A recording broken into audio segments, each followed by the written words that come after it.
If you're house hunting in Toronto, kids are maybe on the horizon, you're probably doing what most smart families do. You're comparing school ratings. You're on the Fraser Institute looking at those reports. You are checking transit access and your commute times. You're looking at prices. I totally get it. That's exactly what you should be doing. But here's the thing. There's one box that most families kind of skip over, and it's the hardest one to find on any listing sheet or on, Google Maps or something like that. Talking about actual crime data. I've been helping families navigate Toronto's market for like a decade now. It'll be 11 years this summer, which feels a little bit crazy. Probably over 300 families at this point. And I keep seeing the same pattern. Buyers who do all the right research, but they miss the safety numbers that would honestly probably surprise them. That's why I put together my free Safe Areas for Families guide. It breaks down the neighborhoods that actually make sense for families by price range with the crime data most buyers don't come across. I'll drop the link below.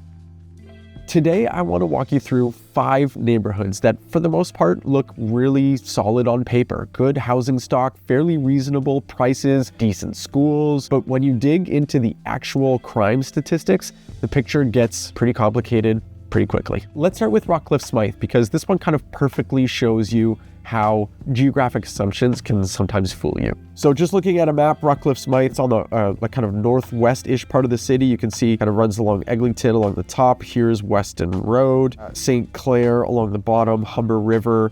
That pretty much encapsulates all of Rockcliffe-Smythe except for kind of these portions right here in the corners. And here is a kind of crime map overlay, almost like a heat map on the Toronto Police Services that shows you different neighborhoods and rates of different types of crimes. So if I tap on this one here, you'll see that this is Rockcliffe-Smythe.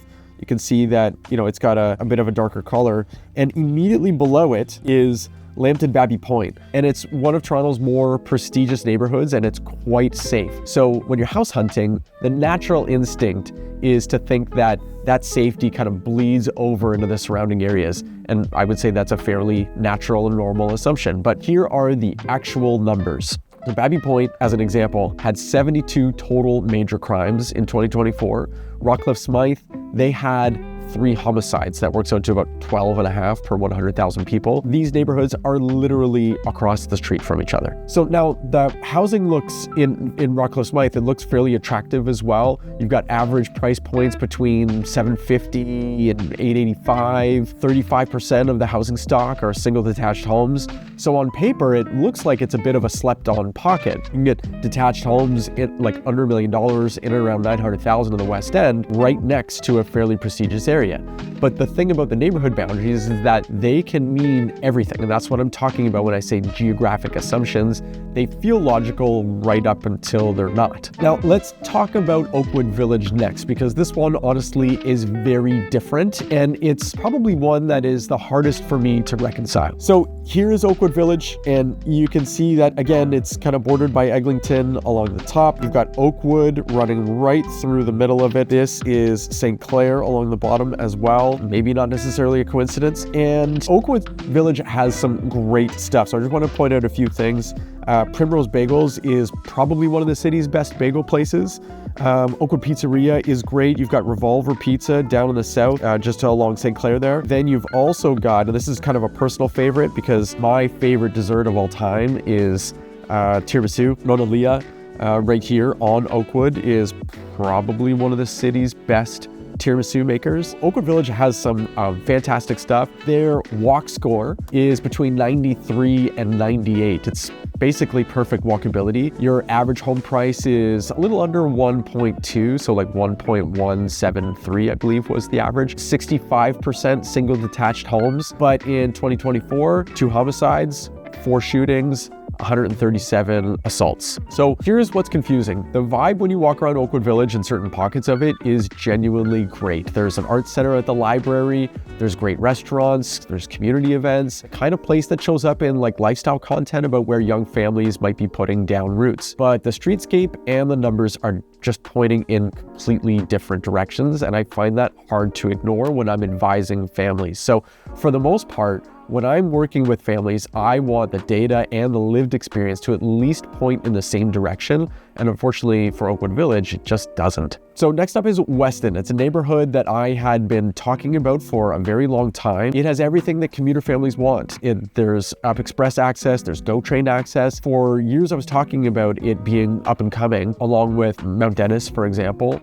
And to be honest, I probably talk about Rockcliffe-Smythe as well, again, as up and coming neighborhoods. But then when you look deeper at the numbers, it unfortunately hasn't gotten any better over the past couple of years. So first of all, where is it in the city? It is here. You're talking Weston Road and Lawrence is probably like your major intersections. So here's Weston Road, here's Lawrence. So we're talking kind of like, again, northwest corner kind of pocket of the city. You can see when you zoom in that you've got GO and Up Express access right there. So it's pretty great from that perspective. But in 2024, Weston had 5 homicides. That's the highest count in the entire city. Bear in mind, in 2025 through September, and I know when this video is coming out, but data kind of gets formalized a little bit later than unfortunately I would like. But in 2025, there were 0. Now, shootings and homicides by gun and that kind of stuff, and homicides in general in 2025, it seems like the early indication is that everything was down substantially in 2025 in Toronto, which is great,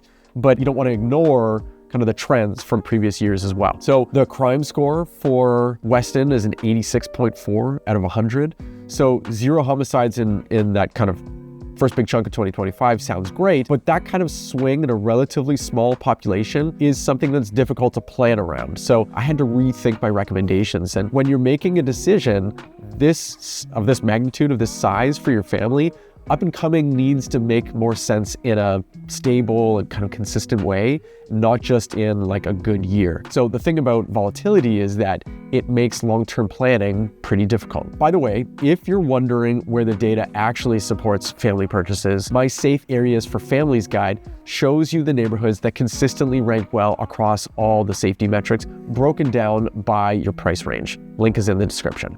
Next neighborhood is Humber Summit. It's probably the most clear-cut of these 5, and I don't mean that in a good way. Here's where it is located. So this is the 400, this is Finch, this is Islington, this is Steele. So again, north kind of west, but further north and further west corner of the city. You'll see not terribly far away is Jane and Finch, which is a fairly notorious intersection and general area for Toronto in terms of crime and stuff like that. So, not shocking that it's close by, although I know we talked about before that geography doesn't necessarily mean that certain things kind of bleed over into certain areas. So take that with a grain of salt. So Humber Summit, 6th highest break and enter rate in the city, 5th highest robbery rate, 3rd highest shooting rate, 2nd highest auto theft rate.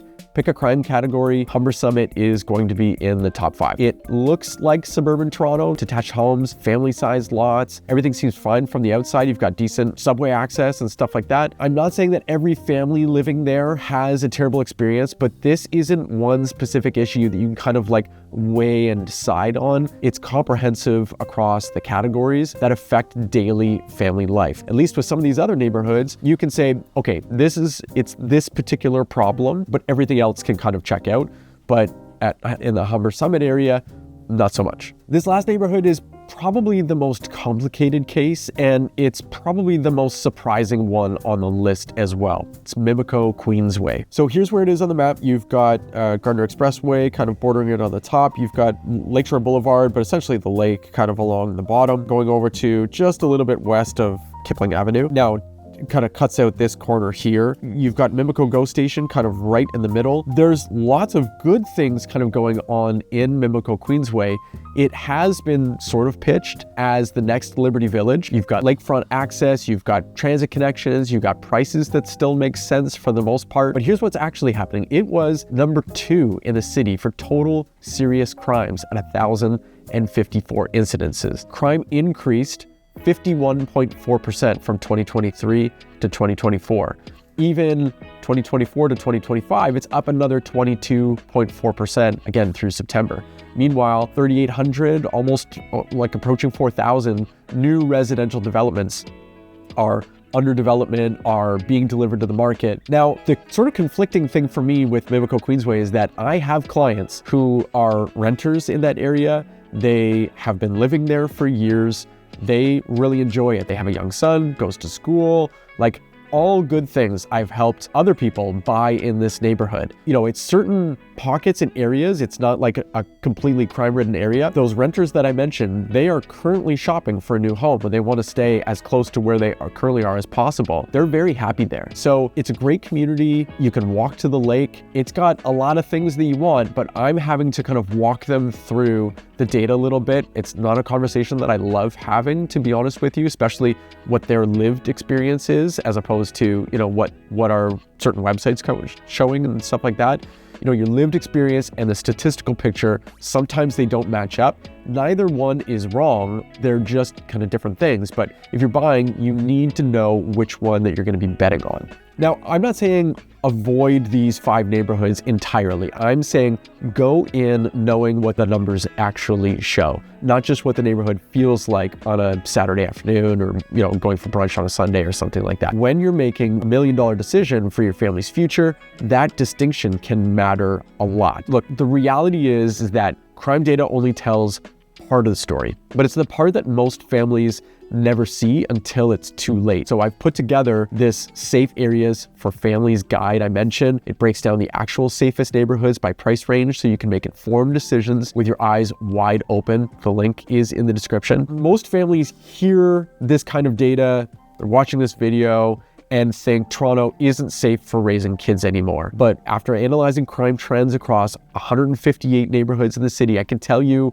something that might surprise you. Toronto is actually safer than it's been in decades, although there are segments of Toronto's population that are experiencing unprecedented violations to their safety, and I don't want that to go unsaid. But on a personal level, I'm living in Toronto, raising a family here.